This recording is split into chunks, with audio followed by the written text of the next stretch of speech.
นี่มันก็ใหม่ได้นี่เนาะนี่ก็มันไม้นี่อ่านี่ไผ่มันฮอดมาพีนไม้กินนะ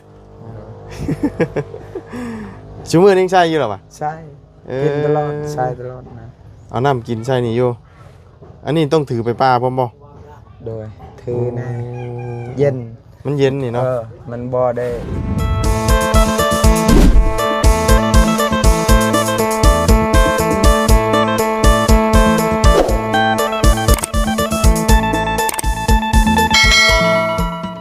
มื้อนี้ก็นั่ง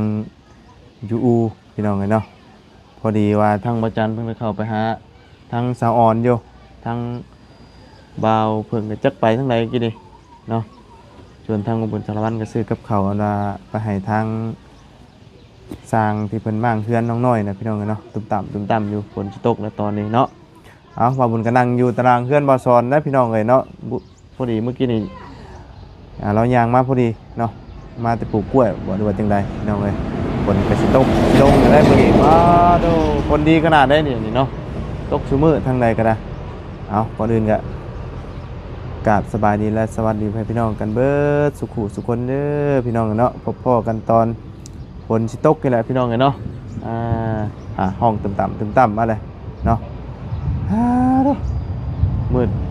กระรองมาเลยนี่เนาะเสียงผ้าแตกต่ำเลยเอาเนาะพอดีทั้งมาสอนเพิ่นกำลังอยู่นี่พอดีเนาะบ่าวบุญก็ยังไม่ได้เคยถามข่าวน้องเพิ่นจักเทื่อแต่ว่าทางบรรจันเพิ่นก็มีงบประมาณ4สร้างเฮือนครัวเนาะแต่ก็ยังบ่เพียงพอดอกเพิ่นว่าเนาะก็ต้องหาสมทบกันอีกพี่น้องเนาะเอาซะพี่น้องอย่าถามน้องเพิ่นก่อนเป็นจังไดเอาเนาะโอ้คือสิแม่นปืนที่ว่าเพิ่นจุไฟ1เข้านะพี่น้องเนาะโอ้ไม้หยังอันนี้น่ะฮะบ่จักไม้หยังครับแต่มันเป็นไม้เนื้ออ่อนเนาะโอ้เอาลองดูหั่นโอ้บาทเดียวโลดเนาะคักแท้อันนี้โอ้ฮะเอาพี่น้องเอ้ยปึ๊บตั้มบ่ยังบ่ได้เมื่อบ้านก่อนจังสิซื้อนี่ซื้อหน่อไม้พี่น้องเอ้ยเอาเนาะเป็นฟันนี้แล้วก่อนพื้น1เข้าต่ำเอาอีกบาทนึงต่ำ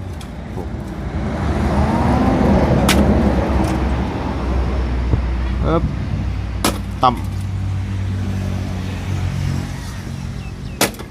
เรียบร้อยเนาะเนาะเอาสบายดีเด้อน้องเด้อเลยเอาหยิบไม้ก่อนฟังเสียงรอจักบาทก่อนดูหยิบได้บ่เอาไม้หน่อยใช่มั้ยใส่เอาเนาะนั่งถามข้าวก่อนเนาะคุณยังไม่ได้เข้ามาจักเทื่อมาได้ใช้กินนี่นะเมื่อแต่เงินมุ้งชมกินชมเมื่อแต่ก็ปลูกกล้วยนี่11 โมง 12 โมงพอดีแล้วปลูกกล้วยแล้วก็ไปเล่นเงินมุ้งปลูกกล้วยไปจังมุ้งน่ะไปตั้งแต่จังมุ้งไปแต่6 โมงไปแต่6 โมงเช้าพวกไก่บ่สวนเจ้าน่ะใช่ไก่โดยแล้วเลยบ่หรือว่ามื้ออื่นไปปลูกอีกแล้วยังแต่ปลูกมันนี่เดี๋ยวปลูกมันบัดนี้โดยปลูกกล้วยนี่คือเฮาถางหม่องใหม่บ่หรือว่าบอนเก่าบ่ปลูกบอนใหม่เนาะโดยกว้างแต่บ่ได้กว้างบ่กว้างปานใดกล้วย100นึงเฮ็ดจักคนน่ะ2 คนเฮาก็พอเฮ็ด2 คนก็พอถึงมือมันบ่ได้ไปก็มื้อนี้มันบ่ได้ไปมันอยู่เฮือนเอาไปบ่ได้เฮาโดยขี่รถจักรนี่บ่ไปน่ะโดยขี่รถจักรคู่ใจคู่หูได้นี่เนาะใช่จักปีแล้วรถจักรคันนี้น่ะประมาณ5 ปีแล้วตอนซื้อนี่ซื้อใหม่ๆได้บ่หรือว่าซื้อข้างๆแบบนี้ชื่อของหมู่ของเก่าหมู่ชื่อของเก่า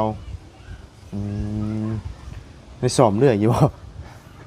เลยซ่อมเรื่อยบ่มันเพได้ซ่อมวานนี่ก็ใช้นี่ ใส่อัน มัดชันซาวเลย เบรกอันบ่ บ่แม่นโตที่อยู่ในก่อนไฟมัน ก่อนไฟ เออ อ๋อมันบ่ตัดมันบ่ติด มันตายแล้วก่อนไฟ ตาย มันโดนเติม โดยเอาเพื่อนนี่อยู่2คนบ่ใส่อยู่2คนก็พอบ่ โดย อ๋อโดยอยู่2คนนี่เนาะอยู่ยินทางเพิ่นนี่เป็นน้องอันดาชายของปัวสะออนเด้เนาะ โดย อ๋อมีพี่น้อง2คนนี่บ่ โดย อ๋อโดยปลูกกล้วยพี่น้องหากันมาแล้วสวนมันนี่ท่านได้ไถบ่ไถแล้วบ่ ไทยแล้ว จ้างเพิ่นไถบ่หรือว่าได้ใด ถ้าปีนี้กับปีหน้าเจอให้เงินเขาทายให้ เฮา เอายืมเงินเขา ยืมเท่าไหร่น่ะ ยืมประมาณ3 ล้านบ่ทายก็3 ล้าน อ๋อแล้วขายมันได้ปีหน้าแล้วเฮาจังคืน โดย อ๋อว่าไงยืมเงินมายกล่องก่อนนะปีเนาะ โดย อืมแต่ว่าก็เสี่ยงอยู่ในปีหน้าก็บ่ฮู้ว่ามันสิเป็นราคาหรือบ่เนาะเพราะว่าปีนี้ก็มันลงแฮงเนาะ โดย คนเฮ็ดมันปีนี้นี่ลุกดีๆเด้เนาะ โดย บ่ได้เอาไปเอามาจนสิบ่ได้ฮอดอันน่ะทุนเนาะ โดย คือสมมุติยกล่อง3ล้านสิไปกลมาขายได้ล้านหนึงจังซี่พี่น้องเอ้ยเนาะมันแทบสิบ่เหลือหยังเลยเอาเนาะมื้อนี้เพิ่นก็ไปปลูกกล้วยมาถือว่าแล้วเสร็จสมบูรณ์เนาะ โดย ยังเหลือแต่มันบัดมื้อใดสิเริ่มปลูกมัน เมื่อวานนี่ก็ปลูกมื้อนี้ก็ไปปลูกกล้วยก่อนจึงปลูกมันมื้อนึงปลูกมัน กล้วยนี่กล้วยอันนี้บ่กล้วยน้ำว้าบ่ กล้วยนี่ กล้วยอันนี้บ่ กล้วยเขาขายนี่ ตัวนั้น บ่แม่นกล้วย ตัวนี้บ่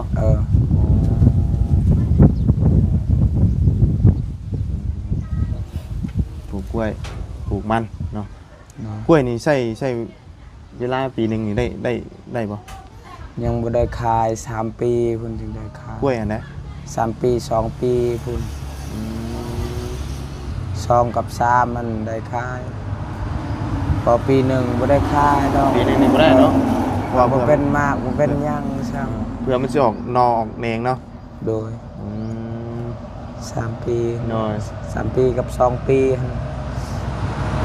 คือแบบนี้นี่มันสิออกซ้อนตลอดเลยนี่เนาะ โดย เพราะว่ามันออกลูกเลยเนาะ โดย อันนี้ของเจ้าบ่ ของค่อย แม่นบ่เลยบ่นั่นน่ะ บ่แม่นอยู่พุ่นของเขา เอาแม่นแต่เท่านี้เนาะ โดย อ๋ออันนี้ก็ปลูกไว้พอได้ขายเนาะหรือว่าพอได้แก้ไขเนาะ โดย เมื่อกี้นี่คือฝนจะตกบัดนี้โดดเงียบไปแล้วพี่น้องทีนี้ ฝนตกบุบบั่มอยู่ฟื้นไอ้นี่เฮาไปเอามันใส่สานี่ไม่นี่นะ เอามาที่เขาตัดอยู่ในโรงเรือน อยู่ห้องเรื่อย มันเป็นไม้หยังนี่จักสิบ่แต่ว่ามันเป็นไม้เบาๆเนาะ โดย เบาแฮงนึงพี่น้อง บ่ได้หนัก สังเกตเบิ่งฟ้าน่ะปัวเอาเนาะ โดย พันง่ายๆพันบันเดียวเป็นตาเป็นหยังสิกับพันง่ายอยู่บ่นี่อันแบบนี้พันขาดอยู่บ่ บ่ขาดและ มันบ่ค่อยนั่นปานใดบ่ โดยมันแบบว่ามันเป็นแบบนี้เป็นขา เดี๋ยวตัวนี้เลยฟ้าง่ายตัวนี้เนาะ โดย เบาอันนี้ก็เป็นไม้อ้อยมันบ่ตัวนั้นที่ตัวจุอันนั้นดีเนาะ บ่แม่นมันต้นมัน ฮะ ต้นมัน บ่นั่นน่ะกองใหญ่ๆนั่นนะพื้นนั่นนะ ตัวนี้ บ่พื้นอันนั้นอันกองใหญ่ๆนี่ พื้น แต่ตัวนั้นเป็นไม้ดิบบ่นั่นน่ะ ไม้ดิบ โอ้คือตัดไม้ดิบมาไว้เลย ไว้เลย เอาแบบไม้ดิบมาเรียงไว้เลยเนาะ เบิ่งใกล้ๆก็ดิบ โดยอันนี้ได้เฮือนครัวที่ว่า1 ข้าวเสมอเนาะ โดย ฟ้าดังมาแล้วไม่ได้บาดอีกน้องเลยเนาะต่ำตุ้มต่ำเลยเนี่ยพี่น้องเลยเนาะวันนี้กับพ่อน้องเป็นคนแรกครั้งแรกเนาะจักปีนะจัง ประมาณ18 ปี 18 ปีป่ะ โดย ยังบ่ฮอดซาวเนาะ โดย เนาะแต่ละมื้อนี่กันมีแต่ไปหาปลูกกล้วยปลูกหยังหารับจ้างได้เนาะบ่ได้คอยอยู่บ่ บ่ บ่ได้คอยอยู่กัน บางเทื่อก็เฮ็ดแต่6 โมงแต่เช้าก็ประมาณ11 โมง12 โมงก็มื้อ อ๋อ เพื่อพักผ่อน ได้ คันสิเฮ็ดก็เฮ็ดต่ออีกตอนแรงประมาณ2 โมงก็เข้ามาเฮ็ด5 โมงตอนแรงมื้อ ตอนแรงเป็นกะมาเนาะ โดย เมื่อนี่เป็นมาเนาะมาเฮือนพี่น้องเพราะว่าส่วนหลายเป็นสิว่าเมื่อแต่ว่าเมื่อนี่คือเฮายังอยู่พี่แต่เฮาเมื่อถ้าว่าเป็นตั้งภาษาบ้านบาบุญนะเนาะคือว่าเฮือนเฮาอยู่นี้อันเฮามาเล่นน้ำหมู่ว่าซั่นจ้ะนั่นเฮือนเฮานี่เฮาสิเอิ้นว่าเมื่อ โดย ตอนเฮายังอยู่นี้ โดย โอ้มาอีกเลยนี่ตู้ป่าที่นี่พี่น้องเอ้ยเนาะ ดังมาก ฮะ ดังมาก เฮ็ดซานดีอยู่ที่อันนี้ก็บ่ได้หัวบ่ได้หยังบ่ หัว หัวบ่ลาฝนตก โดยจักปีได้สิอยู่เฮือนหลังนี่ โดนแล้ว โดนนะบ่ คอยเว้าจนบ่ฮู้หยังนะคอยนะ ฮะ ว่ายังเด็กน้อยบ่ฮู้หยังเขาเฮ็ดเฮือนเขาเฮ็ดเฮือนนี่ก็เขาเว้าว่ายังบ่เกิด ยังบ่เกิดครับ โดย ยังน้อยอยู่เนาะ โดย พี่น้องเอ้ยมันก็สุดโทรมมันแล้วเนาะ โดย ใช้จะพาขึ้นไปเบิ่งกันตู้อันเฮือนครัวน่ะเป็นจังได๋มันควรสิเริ่มมากนะพี่น้องเอ้ยทั้งบ่จันเพิ่นก็มีงบมาแต่ยังบ่เพียงพอเนาะอึ๊บเอ้าจะนอนอยู่นี่บ่ พอคอยนอน เอ้าเราคือนอนอยู่นี่สังกะสีตรงน้ำนี่เนาะ โดย บุยันใหม่บ่นี่นะ บ่ เป็นแต่ส่งแต่ใหม่แท้ นี่มันไหม้ ฮะ มันไหม้มันแล้ว มันใหม่แล้วนี่นะ โดย โอ้ยเนาะจูไฟแบบนี้มันก็ใหม่ได้นี่เนาะ นี่ก็มันไหม้นี่ อ่า นี่ไฟมันฮอดมาพีน ไหม้ เสี่ยงในอันตรายอยู่ได้ตัวนี้เพราะว่ามันใหม่นี่น่ะมันแล้วมันสิอันว่าใหม่ฟ้านี่น่ะบุ้มขึ้นได้นี่ โดย โอ้คือพอเจ้านี่นอนนี่ โดย อ๋อเอาเราคือบ่นอนอยู่เฮือนใหญ่ เรานอนอยู่นี่เลยเรานอนอยู่นี่ตามใจเขา อ๋อ นอนคนละบอนเลย โดย พอนอนอยู่นี่ฝนตกมากกับพอดีฝนพระใจพอดีมีเฮงเนาะ โดย โอ้หูลูกของปองอยู่เอาเนาะทางงบเพียงพอมื้อใดก็แม่นเพิ่นลื้อเฮ็ดใหม่นี่ตุกน้ำกินบ่นี่นะ โดย อันน้ำยังอันนั้นเจ้ากินนี่นะ นำอยู่ห้วยหั่น กินน้ำห้วยบ่นี่นะเห็นน้ำมันอาบน้ำหยังเนี่ยไปอาบไม่ใช่ใช่ อาบอยู่ห้วยหั่นท กินน้ำห้วยเลย ำโดย โอ้เป็นตะขี้คุยได้เนาะ โดย น้ำห้วยนี่คือบริเวณมันบ่ได้เป็นน้ำสร้างบ่ บ่แม่ น้ำมันไหลผ่านเลยนะ โดย อันนี้น้ำเต้านี่เซียนบัดเมาได้นี่ โดย ใส่ยังนี่ปลาเด็กบ่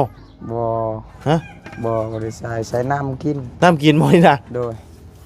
ว้าคือมื้อนี้ยังใส่น้ำกินอยู่นี่นะ บ่ให้ใช้น้ำกิน นี่แน่เนาะฮู้ว่าน่ากินนะ โดย ชั่วมื้อนี้ยังใส่อยู่หรอวะ ใช่กินตลอดใช้ตลอดนะ เอาน้ำกินใส่นี่อยู่อันนี้ต้องถือไปป่าพร้อมบ่ โดยถือนะเย็น มันเย็นนี่เนาะ มันบ่ได้ฮ ร้อนใส่นี่แหละเย็นตลอด โดยเวลาเขาใส่มันเย็นเนาะ มันตากแดดก็ยังมันเย็นอยู่น้ โดย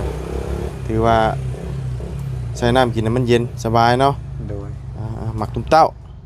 หรือว่าหมักน้ำเนาะ โดย หมักน้ำเอานะเอาอหย่างมันออกบ่ได้ก็ล้างน้ำแล้วก็เอาน้ำใส่กินมันเย็น โดย เนาะน้ำกินน้ำหยังมันอันนี้โอ้เฮ้ยโล่งจุ้งปึ้งอยู่เนาะขึ้นมาเทิงอยู่เนาะแนมเบิ่งข้างนอกคือว่าอันนั้นจะเจือขึ้นมาเทิงก่อนอันนี้เข่าดิ ข้าว เป็นยังเป็นข้าวเปลือกอยู่ โดยมีแต่สีเปล่า5 เปล่า สีเปล่าเนาะ เอามันมีไฟฟ้าบ่เพื่อนจ้ะ บ่มี ใส่ไฟโซลาร์เซลล์อยู่ เสียงตะเวนที่บ่าวจันทร์ซื้อให้ตอนนั้นนะ อืมคิดว่ามีไฟฟ้าแต่บ่ได้มีเนาะ อืมอยู่มีแต่ใต้ไฟอนาบาจันเป็นชื่อมาให้นี้ โดย ทางก็ชื่อว่านี่เนาะ โดนแล้วมันซื้อแต่ที่เฮือนอายเพิ่น อืมโดยเราเป็นจังได้ไปเยี่ยมอยู่บ่อ่ะตั้งแต่อันนี้ ยังบ่มีเงินบ่มีเงินสิไปเที่ยว เยี่ยมนี่เทื่อหนึงนี่เพิ่นเอาเท่าไหร่เอาไปเยี่ยม บ่ฮู้บ่ยังบ่เคยไป ก็ไงตั้งแต่เอาไปนี่เขายังไม่ได้ไปเยี่ยมเทื่อเนาะ เคย แต่ว่าฝากไว้อยู่ไสอยู่แถวนี้เหรอ ภาพอยู่หลัก35 ฮะ หลัก35อยู่รัก35โอ้เพิ่นส่งลงพุ่น โดย อืม ให้มันเฮียนกอหยังกอนั้นกอนี้นะ โดยโอ้แต่ว่าฝากพุ่นกับไกลแน่เนาะอยู่รัก35พุ่นเพิ่นส่งลงพุ่นเนาะ โดย อยู่รัก35เพราะว่าเป็นศูนย์รักษาเพราะว่าน้องของเมียบาบุญก็เคยฝากอยู่หั่นพี่น้องเนาะแต่ไปเยี่ยมก็สิประมาณ50,000ค่าบ่เยี่ยมแต่วันไกลจากนี้เนาะไปลงจากพี่ไปพุ่นก็ตกอยู่200ปลายโลพี่น้องเอ้ย200ปลายลักจากพี่ไปฮอดพุ่นกับ200ปลายเนาะถือว่าไกลอยู่แต่โดนจังไปเยี่ยมเอาแน่เนาะ โดย ไปซะได้เป็นเลยเด้เล่นตัวนี้ลายกับบอดีเนาะเลยเนาะบ่ได้ใกล้ที่เจ้าใกล้อยู่บ่ของพวกนี้ ใจยัง แต่พวกนี้แล้วคืออายเจ้าเล่นนี่นะถ้าเล่นเนี่ยเว้นหยังมันสิเป็นคืออายเจ้า ทำได้เล่นเลยเนาะทำมาหลีกเลี่ยงได้ก็หลีกเลี่ยงเด้อตัวนี้เป็นมาแล้วมันยากอันนี้ก็ยันว่าไปเล่นมาแล้วมันติดมาเลยยากเลย โดย เนาะเอาเนาะพี่น้องเลยมองเห็นครัวก็ใกล้แล้วเนาะแต่ก็ยังบ่เพียงพอเรื่องงบประมาณพี่น้องเลยเอาเนาะมีแต่เดี๋ยวให้ตั้งบ่เพิ่งเพิ่นนั่นก่อนพี่น้องเพิ่นมีของมาให้อยู่ตั้งบ่เพิ่งนะเนาะเดี๋ยวเพิ่นมอบข้าวของให้พี่น้องเลยเราเป็นนางพาเพิ่นอยู่นี่ก็เลยถามข่าวทั้งน้องเพิ่นก็มาแต่ปลูกกล้วยเนาะจักต้น ประมาณ50 ต้น 50 ต้นมีแต่กล้วยอย่างเดียวเลยเนาะ โดย กล้วยอันอย่างนวะอย่างเดียว กล้วยนี่ กล้วยนี่เขาขายเป็นโลป่ะโลเท่าไรเดียวนี่ โล1,000ละ โล1,000นะ ลงละ บัดอันบ่บุญซื้ออยู่เส้นเมืองน้องคือแพงได้จ้ะโล5,000บ่ตอนนั้นโล5,000คือว่าแล้วอันนั้นมันเป็นหม่องเฮาหับซื้อต่อเพิ่นนะเพิ่นหับจากคือว่าไงคือเจ้าขาย2-3เครือสิเนาะแล้ววันนี้เพิ่นก็ไปขายต่อสินะเป็นอันดาหม่องทานใหญ่เพิ่นเด้ งานใหญ่แพง เพิ่นสั่งกินกิโลต่อ โดย แต่อันนี้1กิโลถึกๆเนาะ โดย เครือหนึงฮอดบ่30,000 ฮ บ่ฮอดแล้ว บ่ฮอดเนาะ ผู้เคยลงแล้วเดี๋ยวนี้จริงๆก็20,000 เลย 10,000 เกลือใหญ่ๆเนาะ เขาตัดโลอีกบัดนี้ ตัดโลอีกบ่โดย100 โลต่อ10 โลเขาตัดเปอร์เซ็นต์ โดย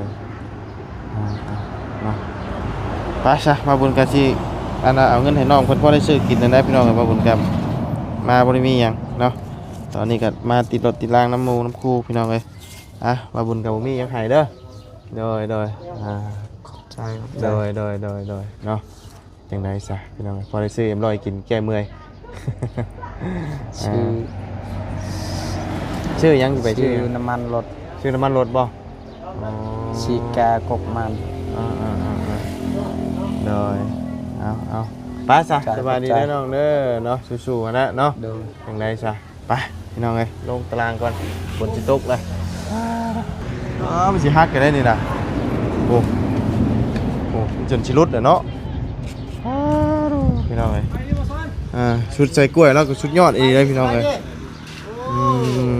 มาหากินนี่มาแต่เด้ โย ต้นกล้วย อันนี้เราสิไปเฮ็ดยังไงเนาะ ปลูกกล้วยแล้วก็กินส้มเย็น ส่งเพิ่นหมู่โอ้ใหม่เพิ่นอยู่หั่นโอ้เสียงแหบมหาเสน่ห์พี่น้องเนาะ เนาะเอาเนาะสบายดีเด้อ สบายดี โดยเนาะโอ้บายจันให้บ่าวเพิ่นมอบข้าวของก่อนพี่น้องเอ้ยเนาะไว้ได้ฝนสิตกเด้อนี่โอ้ไปสาพี่น้องเนาะสำหรับคลิปนี้บ่าวบุญก็ล่ำลาเด้อสาพี่น้องพบเจอกันใหม่ขอบคุณพ่อแม่พี่น้องเด้อ FC ที่เข้าติดตามรับชมไว้ให้กำลังใจโดยตลอดมาพี่น้องเนาะไปแล้วบายจัน โดย มืดบ่ สบายดี มืดได้จัดเสร็จแล้วเนาะ จ้า ไปสบายดีพี่น้อง